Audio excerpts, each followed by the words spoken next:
Assalamualaikum warahmatullahi wabarakatuh. Welcome back to my channel. Selamat berjumpa kembali tentunya di channel ini, teman-teman. Dari beberapa cuplikan video di depan juga, dan sekarang kita akan beralih tema atau beralih informasi tentang berita olahraga untuk hari ini. Apapun yang kami sampaikan di video ini adalah merupakan sebuah hiburan semata saja. Jangan sampai teman-teman gagal paham terhadap apapun yang kami sampaikan tentunya. Baik, untuk pembahasan yang akan kita bahas untuk hari ini yaitu adalah Patrick Dorgu cetak gol pertama untuk Manchester United, teman-teman. Yaitu Patrick Dorgu akhirnya telah mencatatkan gol pertamanya untuk Manchester United saat timnas menang 1-0 atas Newcastle di Liga Inggris pada hari Sabtu kemarin. Gol tersebut adalah merupakan kunci kemenangan sekaligus untuk setan merah juga telah memutuskan baik itu dalam sebuah catatan tanpa kemenangan di 4 laga kandang terakhir. Yaitu pemain yang berusia 21 tahun itu telah mencetak gol spektakuler lewat dari sepakan voli kiri dari kaki kiri dengan jarak yang 15 meter di babak pertama, dan gol itu sekaligus membawa setan merah telah menyelip Liverpool dan naik ke posisi kelima klasemen sementara Premier League. Manchester United tampil tanpa kapten Bruno Fernandes dan beberapa pemain inti juga lainnya yang akan absen karena cedera atau membela timnas di Piala Afrika.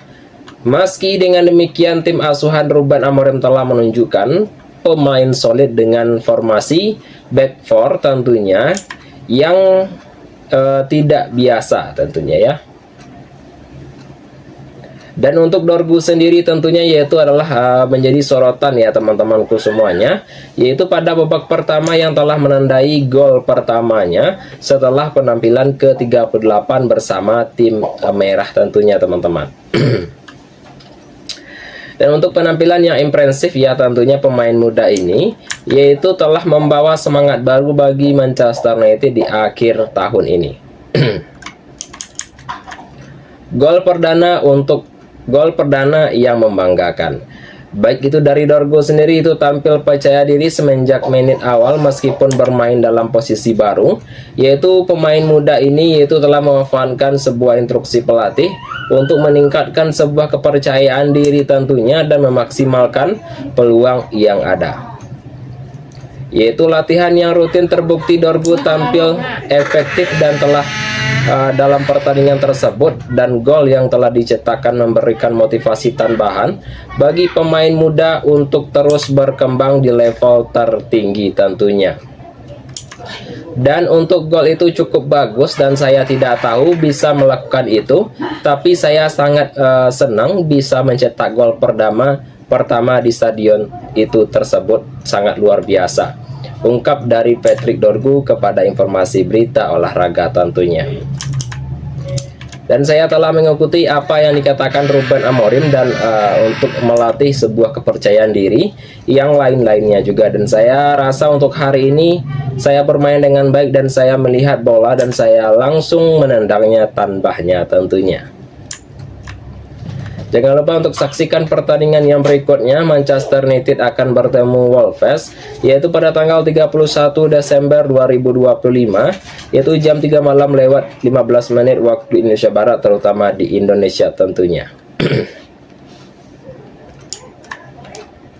Untuk yang berikutnya yaitu adalah pujian Ruben Amorim untuk Dorgu.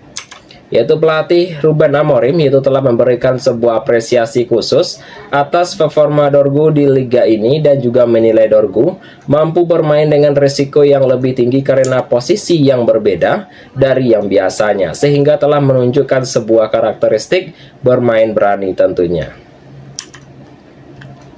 Dan untuk Amorim sendiri juga telah menjadi kontribusi ya teman-teman ya untuk pemain lainnya dari bangku cadangan dan mendukung sebuah kemenangan tim tersebut, dan baik itu dari sebuah pemimpin ya dari para pemain cadangan menjadi kunci sukses Manchester United meraih 3 poin. Dan saya sangat senang juga yaitu termasuk ya dalam perjuangan itu tersebut dan kami tampil dan sangat baik, ujarnya tentunya. Saya suka cara keseluruhan pemain bangku cadangan hidup dalam permainan tersebut dan semua orang yaitu telah menjalankan peran sebuah pemimpin dan membantu untuk menenangkan beberapa pertandingan, ujar Amorim tentunya. Pertama-tama yaitu adalah para pemain yang telah menghabiskan setiap hari bersama saya dan mereka tahu ketika saya telah mengantarkan sesuatu yang berasal dari tempat yang baik itu mereka yang tahu akan membela pemimpin ya untuk pemain hingga akhir tentunya. Dan untuk saya rasa ya jujur ya dari pentingnya bagi penggemar memahami juga Patrick bermain di posisi yaitu berbeda hingga hari ini dan bisa mengambil resiko lebih banyak tentunya, dan ia juga membantu dia bermain dengan baik, lanjut Amorim tentunya.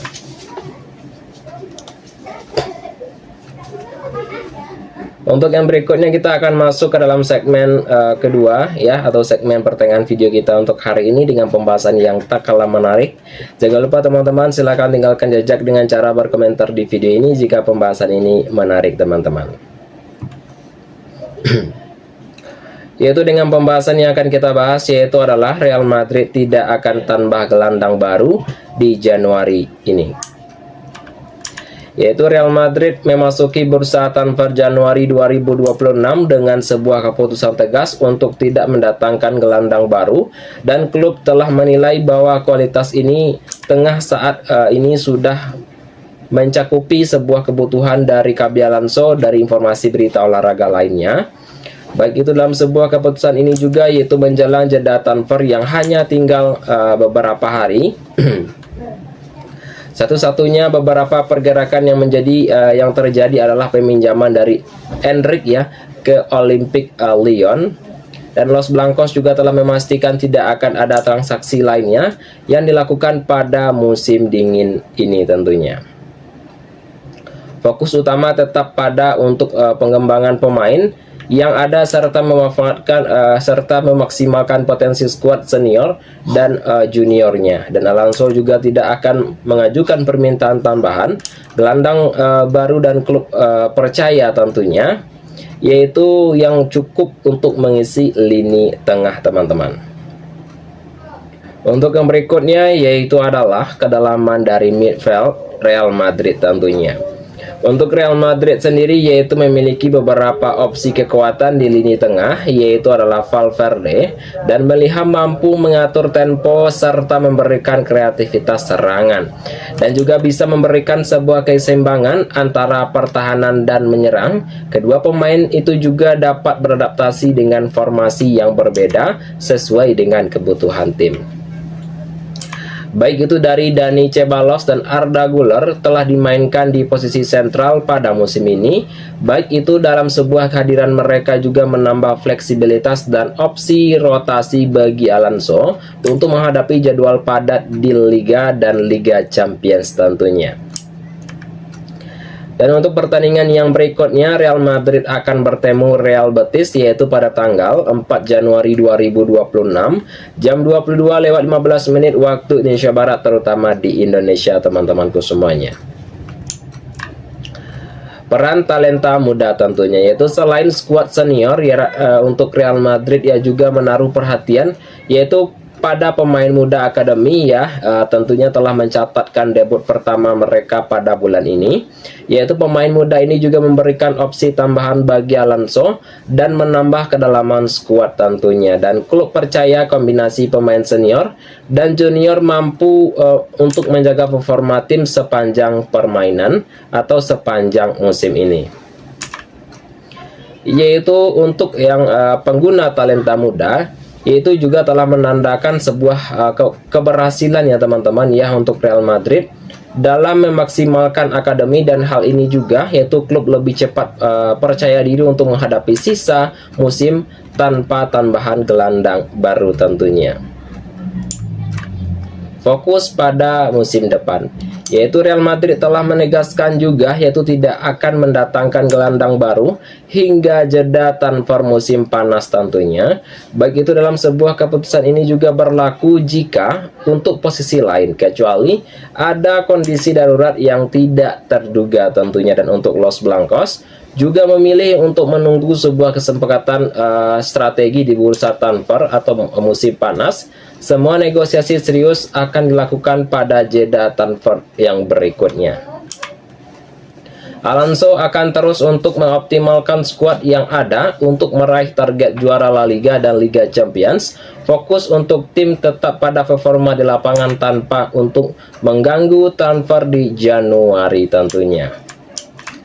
Untuk top klasemen La Liga pada pekan ini, Barcelona berada pada peringkat pertama dengan torehan poin 46.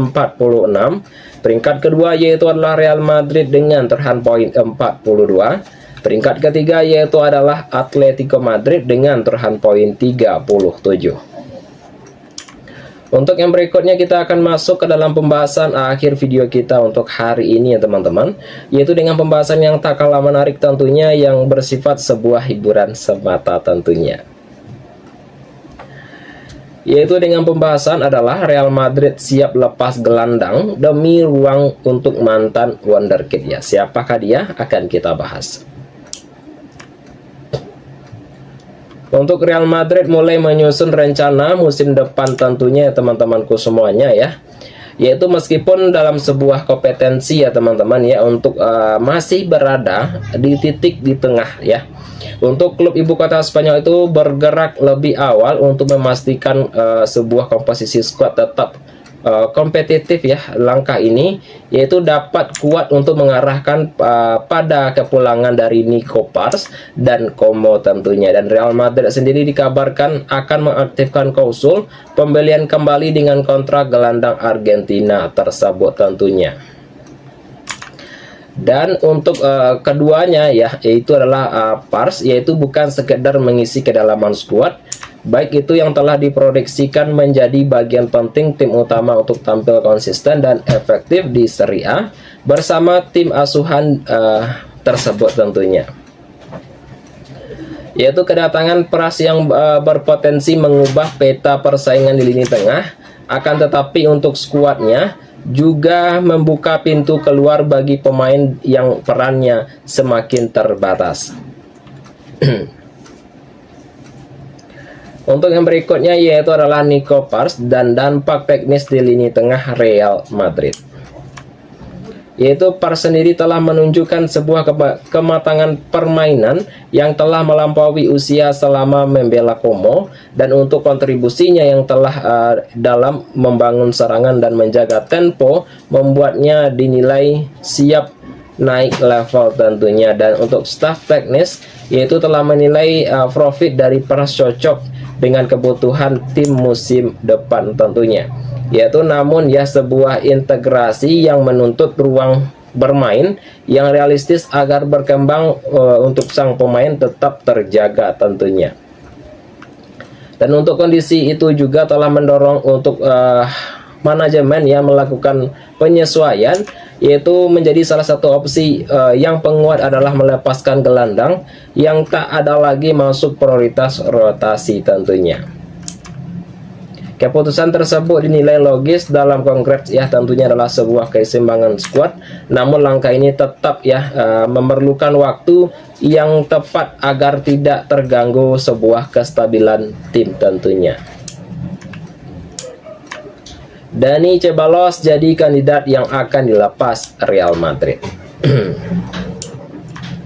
Yaitu Dani Ceballos sendiri yaitu telah mengemukakan yaitu sebagai kandidat yang dilepas, yaitu adalah pemain Spanyol itu kesulitan mengamankan menit bermain reguler di bawah arahan Xabi Alonso pada musim ini.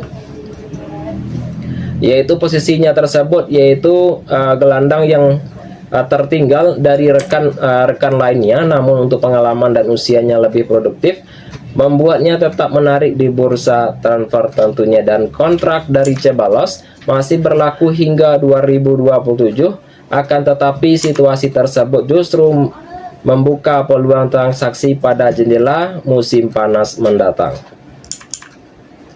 Dari sisi pemain lain tentunya evaluasi masa depan mulai dilakukan, baik itu dalam sebuah kemampuan dan untuk mengunci peran inti, mendorong pertimbangan untuk mencari tantangan baru. Dan untuk dari manajemen klub yang melihat langkah ini yaitu sebagai solusi yang saling menguntungkan tentunya, dan untuk Real Madrid sendiri telah memperoleh ruang bagi Pras dan untuk sementara Ceballos berpeluang untuk menghidupkan kembali karirnya tentunya teman-teman. Baik itu di sisi lain juga untuk klub yang telah memastikan Pras yaitu tidak akan dilepaskan secara permanen, tetapi tidak telah menegaskan sebuah kepercayaan penuh terhadap posisi dalam jangka panjang untuk sang gelandang muda itu teman-teman. Untuk yang berikutnya yaitu dengan pembahasan yang tak kalah menarik ya teman-teman ya, jangan lupa tinggalkan jejak dengan cara berkomentar di video ini jika pembahasan ini menarik teman-teman. Yaitu dengan pembahasan yang akan kita bahas yaitu adalah perubahan formasi Manchester United yang berbuah hasil manis, menang dan clean sheet teman-teman. Yaitu Ruben Amorim akhirnya mengubah formasi Manchester United menjadi Black Four, yaitu saat menghadapi Newcastle di Old Trafford pada hari Sabtu kemarin, dan keputusan tersebut untuk saat ini berbuah manis karena Setan Merah berhasil meraih kemenangan 1-0. Dan untuk yang biasanya untuk yang telah menggunakan formasi 3-4-3, untuk Amorim telah memilih 4-2-3-1 tentunya untuk telah menekankan Newcastle lebih efektif, dan langkah ini terbukti berhasil meski Manchester United menguasai bola 33% selama pertandingan. Gol kemenangan dicetak Patrick Dorgu lewat sepakan voli kaki kiri yang indah di babak pertama, dan perubahan formasi juga membuat para pemain lebih nyaman dan mampu menciptakan peluang lebih banyak. Posisi pemain yang diubah termasuk menempatkan dari beberapa pemain yaitu telah menilai ya teman-temanku semuanya telah beradaptasi untuk pentingnya agar tim bisa tampil lebih efisien dan terorganisasi tentunya teman-teman. Untuk alasan perubahan formasi yaitu untuk Amorim sendiri telah menjelaskan juga bahwa formasi yaitu dilakukan untuk meningkatkan beberapa peluang tentunya, yaitu telah menciptakan beberapa gol dalam beberapa skema tentunya, yaitu yang dianggap untuk lebih efektif untuk menempatkan banyak pemain di posisi menyerang tentunya. Dan untuk selain itu juga untuk formasi ya teman-temanku semuanya, itu telah memungkinkan Manchester United telah menguasai bola untuk dengan lebih baik meski dari Newcastle tampil agresif tentunya. Dan untuk Amorim sendiri ingin para pemain merasa nyaman dan memahami peran mereka di lapangan. Dan untuk di babak pertama saya juga merasa itu adalah merupakan salah satu cara untuk menciptakan lebih banyak bahaya, memiliki banyak peluang juga, dan 4 back yang telah mendapatkan banyak pemain di dalam ucap Amorim dalam beberapa informasi berita olahraga teman-teman. Dan bahkan untuk mempertahankan bola tentunya, dan karena saya ingat pada musim lalu kami selalu kalah di luar dan kami hanya memberikan sebuah bayangan tentunya untuk permainan dan membawa pemain merasa nyaman tambahnya. Manchester United catat dari clean sheet tentunya, clean sheet ya teman-teman ya. Untuk perubahan formasi tersebut itu berdasarkan pada pertahanan Manchester United dengan memainkan 4 back, dan tim berhasil untuk menjaga gawang tetap bersih sepanjang pertandingan. Untuk Amorim sendiri telah menekankan bahwa clean sheet tersebut adalah hasil dari strategi yang tepat dan dari pengaturan posisi pemain tersebut. Yaitu pemain yang cedera ya seperti Kobbie Mainoo tidak mengurangi efektivitas lini pertahanan. Untuk top klasemen Premier League pada pekan ini tentunya Arsenal berada pada peringkat pertama dengan torehan poin 39. Peringkat kedua yaitu adalah Manchester City dengan torehan poin 37. Peringkat ketiga yaitu adalah Aston Villa dengan torehan poin 36. Peringkat keempat yaitu adalah Chelsea dengan torehan poin 29. Peringkat kelima yaitu adalah Liverpool dengan torehan poin 29 juga teman-teman.